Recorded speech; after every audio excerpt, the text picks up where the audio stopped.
welcome back to my class. You know that I am Halimani, teacher and junior lecturer of Ahle Bait High School and Junior College. In today's class, we will discuss about the chapter 4 that is named as Production Analysis from first year subject economics.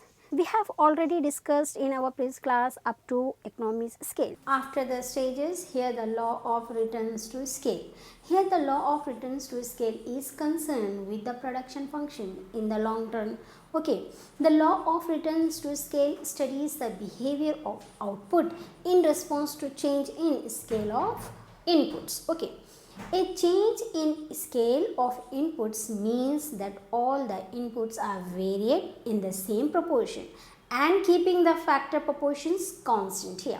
So, when a producer increases all the inputs in a given proportion, so there are three possibilities, or just proportionality or less than proportionality. According to the return to scale concept, these possibilities are known as increasing returns to scale, that is IRTS, okay, or decreasing costs, and second one is that the constant returns to scale, that is CRTS or constant costs, okay, and third one is that decreasing returns to scale, that is DRTS or increasing costs, okay. See this return to scale table. So after seeing this return to scale table, assumptions are there. So observe these assumptions. After assumptions, here the causes of increasing and diminishing returns are there. So first we will go with the causes of increasing returns. In this process of production, some factors are to be used as a whole. For example, factors like machinery, management, etc. cannot be divided into small units. So, as the firms expand in size, the indivisible factors can be better utilized. Exactly. So, it is because of this reason increasing return exists in the firm. Whenever the firm expand in size, here the division of labor take place. Absolutely. So, as a result, the scale of labors increases. Getting here. Now, the cause of diminishing returns. Here, as the firm expands its size, it experiences certain economies only up to a certain level of output here. So, any expansion of the firm beyond this optimum level will be led to diminishing returns. Get it? So, after this causes, now we will see about the economies of scale. Now, here the economies of scale. The scale of production refers to the amount of factors used and the techniques of production adopted and the quantities of products produced by a producer. So, here as production increases with the increase in the quantities of a factor of production, so the scale of production expands. Exactly. When a firm operates by using a small quantities of the factors of production, it is a small scale production.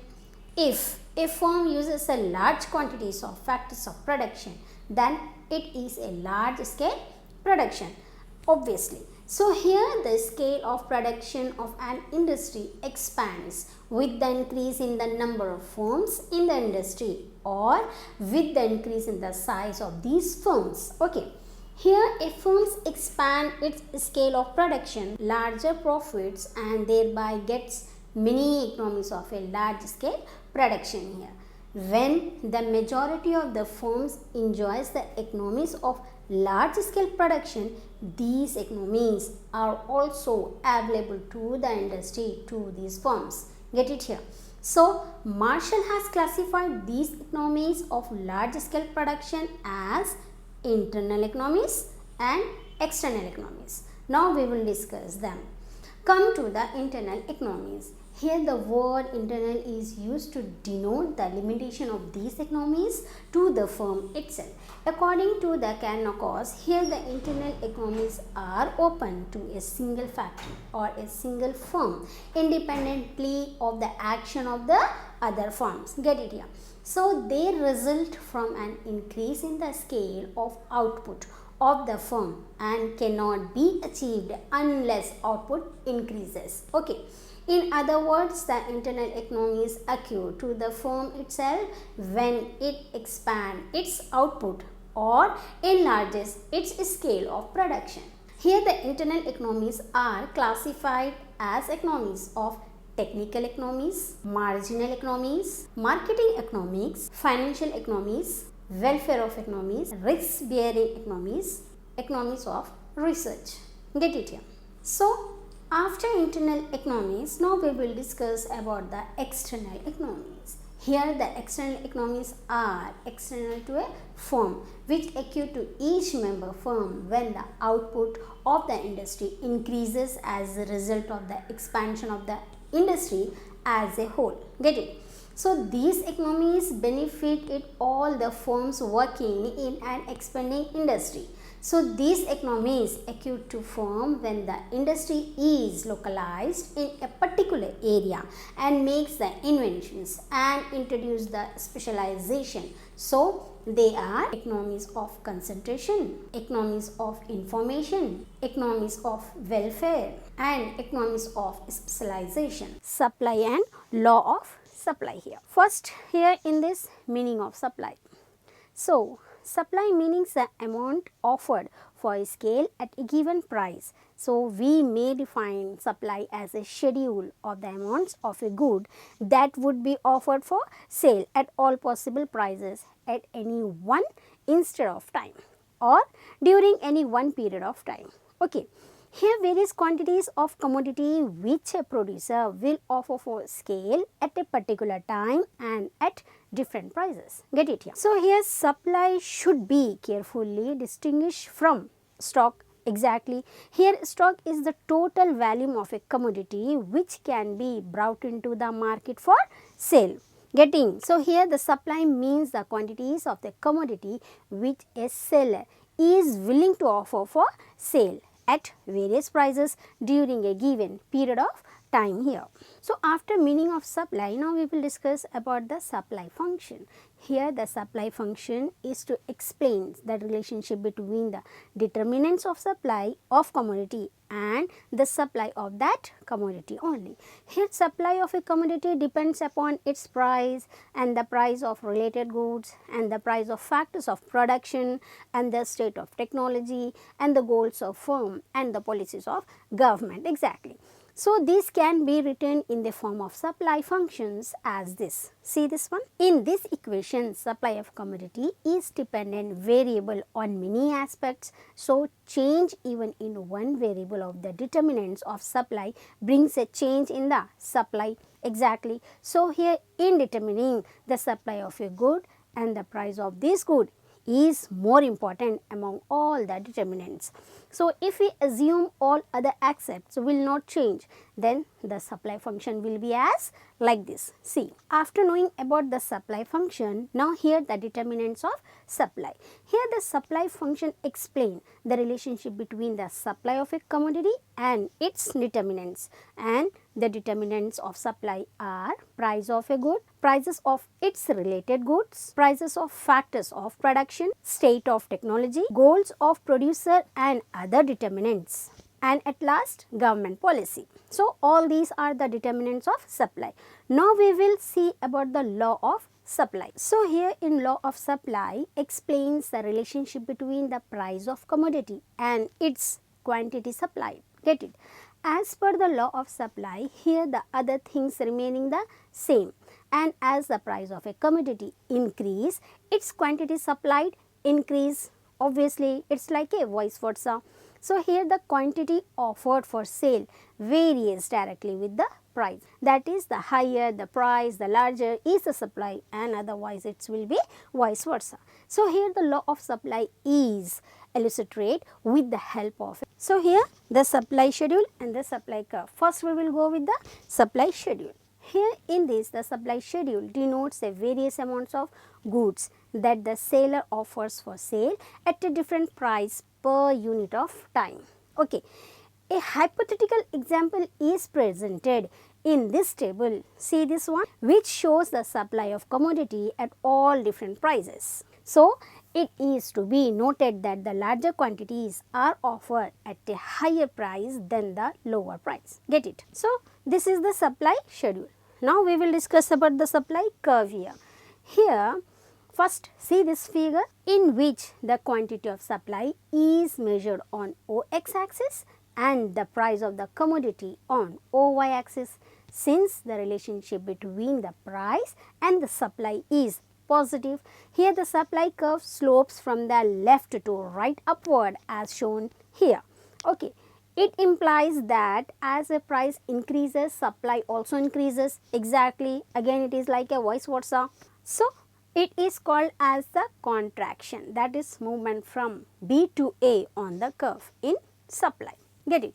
So, after this, now we will see about the increase in supply and decrease in supply. So, here in increase in supply and decrease in supply, assuming the price of the commodity remains the same, here the supply curves shift right side to left side as per the changes in the other determinants. Okay. So, this is shown here. See this one. In this figure, the quantity supplied is shown on O axis and the price is on OY axis. Okay. Assuming the price of the commodity remains the same and the supply curve shift to right S1, S2 as supply increases due to the changes in other determinants. So, as a result, more quantity of supply, that is OQ1, is offered the old price, that is OP, or old quantity, that is OQ, is offered at a lower prices, that is OP1. So, here when supply decreases, the supply curves shift to left as S2, S2 due to the changes in other determinants, and as a result, here the quantity supplied will be reduced to OQ2. Okay.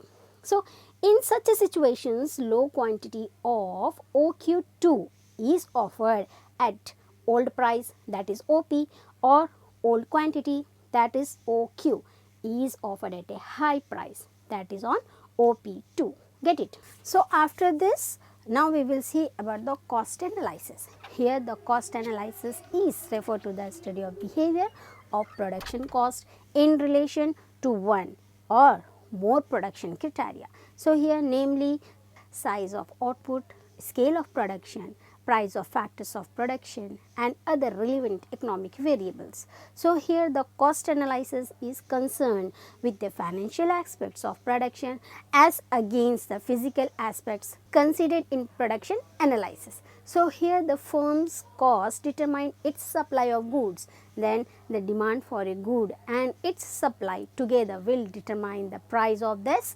product. Exactly. So, to understand the process of the price determination and the forces behind supply, we must understand the nature of cost. So, the cost of production is expenditure incurred by a firm in producing a commodity. Exactly. A useful cost analysis need a clear understanding of the various cost concepts which are called as types of cost. After understanding the types of cost, now we will discuss about the short run cost and long run costs here. Here the costs are divided into two categories, namely as short run cost and long run cost. Here the short run cost refer to a cost relating to a short period of time. Okay.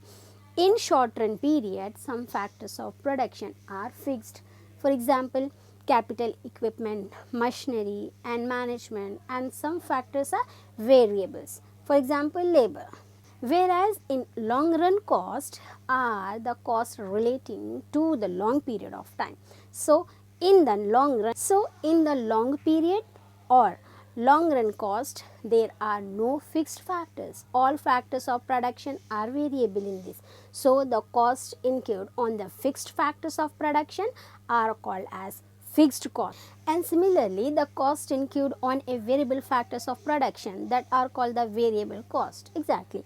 So, according to the total cost of production of a firm in a short run are divided into fixed cost and variable cost, but in the long run costs are variable cost only and there will not be any fixed cost. So, now we will discuss about the short run cost and cost curves. Okay, we will continue this topic in our next class. So, thank you.